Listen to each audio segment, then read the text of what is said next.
नमस्कार। The Dawn express में आपका हार्दिक स्वागत है। आशा है आप सभी स्वस्थ एवं सुखी होंगे। आज हम आपको एक हिंदू परिवार जो पाकिस्तान में रहता है और किस तरह वो अपने हक की लड़ाई लड़ रहा है इसके बारे में जानकारी देने जा रहे हैं। पूरा सिंध जानता है कि हम खानदानी जमींदार हैं। कंवर शहदाद कोट में हमारी ज़मीन है जिन पर साल 1963 में कब्जा कर लिया गया था। सुप्रीम कोर्ट में भी केस जीत चुके हैं लेकिन हमें हमारी ज़मीन वापस नहीं मिल रही है। वे कहते हैं कि तुम हिंदू हो, चुप रहो, नहीं तो हालात के लिए आप खुद जिम्मेदार होंगे। ये कहना था सिंध प्रांत के कंवर शहदाद जिले की रहने वाली महिला सूरीबा का, जो पीपुल्स पार्टी के लॉन्ग मार्च के मौके पर अपने परिवार के साथ इस्लामाबाद पहुंचकर प्रदर्शन कर रही थी। इस प्रदर्शन में उनके बेटे कैलाश कुमार भी शामिल थे। सूरीबी का कहना है, देश की सबसे बड़ी अदालत ने एक बार नहीं बल्कि 2 बार हमारे पक्ष में फैसला सुनाया है कि हमारी ज़मीनें हमें दी जाए, लेकिन जब मैं अपने बेटे और देवर के साथ ज़मीनों पर जाती हूँ तो वहाँ अधिकारी कहते हैं कि कब्जे के कागजात पर हस्ताक्षर कर दो और फिर हथियारबंद लोग धमकियां देकर हमें वहां से निकाल देते हैं। कैलाश कुमार और उनकी मां सूरी भी दशकों से अपनी जमीनों का कब्जा हासिल करने के लिए इंतजार कर रहे हैं, लेकिन अभी तक उन्हें इसमें कोई खास सफलता नहीं मिल पाई है। हमारे पूर्वज उपमहाद्वीप के विभाजन के दौरान हिंदू होने के बावजूद पाकिस्तान और सिंध को छोड़कर नहीं गए थे। इसकी हमें इतनी कड़ी सजा मिल रही है कि मेरे बच्चे गरीब होने के साथ साथ एक एक पैसे के मोहताज हो गए हैं। जान को खतरा होने की वजह से अलग अलग इलाकों में छिपते फिर रहे हैं। सूरीबी के विरोधी पक्ष इम्तियाज ब्रोही का दावा है कि उन्होंने ये जमीन कैलाश के दादा दादी के साथ एक समझौते के तहत ली थी। इस पर 50-60 वर्षों से उनका कब्जा है और इस पर हमारा अधिकार है, न कि कैलाश कुमार का। वह इस बात से इनकार करते हैं कि उन्हें हिंदू होने की वजह से नफरत और भेदभाव का निशाना बनाया जा रहा है। इब्राहिम कहते हैं, कंवर कोट शहदाद में बड़ी संख्या में हिंदू हैं, उनके साथ हमारे अच्छे संबंध हैं, हम उनका सम्मान करते हैं और कैलाश और उसका परिवार सिर्फ आरोप लगा रहे हैं। पाकिस्तान में हिंदुओं सहित सभी धर्मों के अधिकारों की रक्षा की जाती है। सूरीबी के बड़े बेटे कैलाश कुमार कहते हैं, यह घटना हमारे पैदा होने से पहले की है। हमारे पास कंवर जिले इलाके में करीब 238 एकड़ कृषि भूमि थी। उस समय हमारे दादा के पास काम करने वालों ने धोखे से इस जमीन पर कब्जा कर लिया था। हम अल्पसंख्यक और कमजोर थे। हमारे दादाजी को न केवल डराया धमकाया गया बल्कि जाली दस्तावेज बनाकर दीवानी अदालत में एक मुकदमा भी किया गया। कैलाश कुमार का कहना है, इस मुकदमे का फैसला साल 1980 में हमारे पक्ष में आया, जिस पर हमारे विरोधी पक्ष ने सेशन कोर्ट में अपील कर दी। सेशन कोर्ट में की गई अपील का फैसला साल 1999 में उनके पक्ष में आया, जिस पर हम हाईकोर्ट गए। साल 2000 में हाईकोर्ट ने हमारे पक्ष में फैसला सुनाया तो वो सुप्रीम कोर्ट चले गए। कैलाश कुमार बताते हैं कि 2015 में सुप्रीम कोर्ट ने उनके पक्ष में फैसला सुनाया था, जिसके बाद हमें वित्त विभाग में फैसले के अनुसार कागजात को सही कराने और इसे अपने नाम पर स्थानांतरित कराने में 2 साल लग गए थे।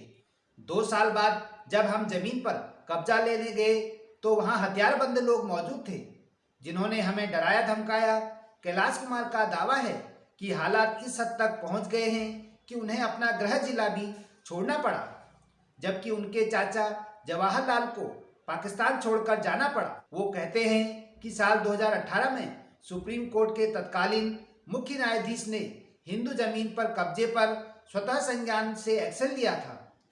कैलाश का दावा है कि साल 2019 में सुप्रीम कोर्ट ने उन्हें जमीनों पर कब्जा दिलाने का आदेश दिया था।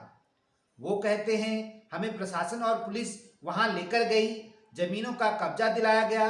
प्रशासन ने हमसे कब्जा लेने के कागजात पर हस्ताक्षर कराए, लेकिन कुछ दिनों बाद एक बार फिर जबरदस्ती हमें जमीनों से बाहर करके और जमीनों पर कब्जा करके अदालत में कोई और मुकदमा कर दिया गया। कैलाश कुमार का दावा है कि उन्होंने अपनी सुरक्षा और धमकियों के खिलाफ याचिकाएं दायर की हैं, लेकिन कोई सुनवाई नहीं हुई। साल 2018 में सिंध पुलिस के पास दायर की गई एक याचिका पर पुलिस की तरफ से की गई जांच में कहा गया कि कंवर शहजाद कोट की पुलिस ने अदालत के आदेश के बावजूद कानून पर उचित तरीके से अमल नहीं किया। जांच में तत्कालीन डीएसपी और एसएचओ के खिलाफ कार्रवाई की सिफारिश की गई थी।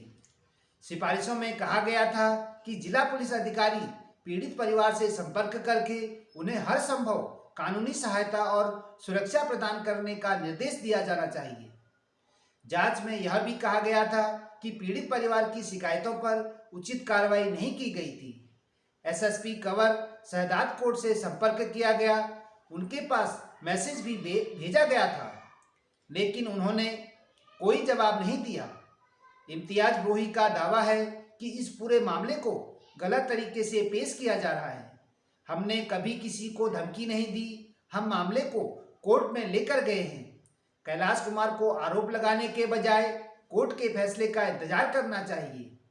यह जमीन हमारे पूर्वजों ने कैलाश कुमार के दादा दादी से समझौते के तहत खरीदी थी।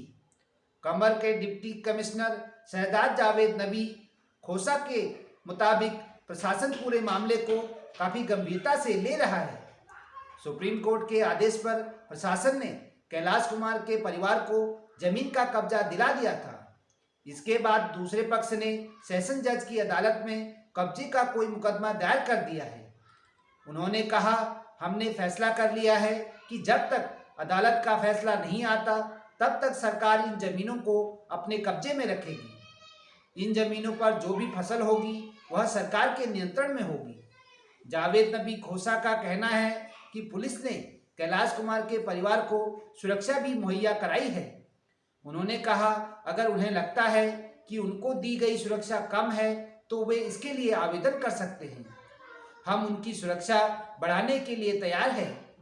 कानून में उन्हें जिस भी मदद की जरूरत होगी वह उन्हें मिलेगी। कैलाश कुमार के चाचा जवाहर कहते हैं, जमींदार होते हुए भी हिंदू होना हमारा गुनाह है। हम हाथ जोड़कर कहते हैं कि हमारे हाल पर रहम करो। हम बहुत सजा भुगत चुके हैं, अब इससे ज़्यादा परेशानी बर्दाश्त करना हमारे बस में नहीं है। इम्तियाज ब्रोही कहते हैं कि हमारे ज़िले में हिंदू होने की वजह से किसी के साथ भेदभाव नहीं किया जाता। हम ऐसा सोच भी नहीं सकते हैं और हम शांति और धार्मिक सहिष्णुता में विश्वास रखने वाले लोग हैं। कैलाश कुमार का कहना है कि सुप्रीम कोर्ट के पक्ष में आए फैसले ने और मुश्किलें खड़ी कर दी थी। उन्होंने कहा, कंवर शहजाद कोट शहर में जो हमारा घर था वो हम मुकदमे के खर्च पूरा करने के लिए पहले ही बेच चुके हैं। पहले हम जैकबाबाद फिर लड़काना चले गए, लेकिन जब यहाँ आकर भी धमकियाँ आना बंद नहीं हुई तो हमें कराची आना पड़ा। उनका दावा है कि उनकी ज़मीन की वार्षिक आय कम से कम जोड़े तो 3 करोड़ है। मैं खुद मजबूरी में 30,000 रुपये महीने की सैलरी पर शिक्षक हूँ। 2 छोटे भाइयों को एक कारखाने में 12,000 और 10,000 रुपये प्रति माह पर एक फैक्ट्री में लगाया है। उनकी पढ़ाई खत्म हो चुकी है। कैलाश कुमार का कहना है कि उनके लिए जॉब जारी रखना संभव नहीं है। हमें सार्वजनिक रूप से धमकियां मिलती हैं। हमें कहा जाता है कि हम हिंदू हैं, हम किसी का कुछ नहीं कर सकते। मैं जवाब देता हूं कि मैं पाकिस्तानी और सिंधी हूं, अपने देश और ज़मीन से प्यार भी करता हूं। जवाहरलाल कहते हैं, मुझे इतनी धमकी दी गई कि मजबूरी में मुझे पाकिस्तान छोड़ना पड़ा। पाकिस्तान छोड़ने के बाद और भी बेइज्जती और बदनामी हुई। सुप्रीम कोर्ट से जब फैसला आया तो एक उम्मीद जगी कि शायद अब मुश्किलें दूर हो जाएंगी, लेकिन हमें हमारी ज़मीन दिखाई गई और फिर वापस ले ली गई। हम अभी भी इस ज़मीन के लिए लड़ रहे हैं। सूरी भी कहती है, मैं दामन फैलाकर भीख मांगती हूँ, हम पर रहम करो, हमारे साथ इंसाफ करो। हमारा कोई जुर्म नहीं है सिवाय इसके कि हम हिंदू हैं। हिंदू होना हमारे लिए अपराध हो गया है।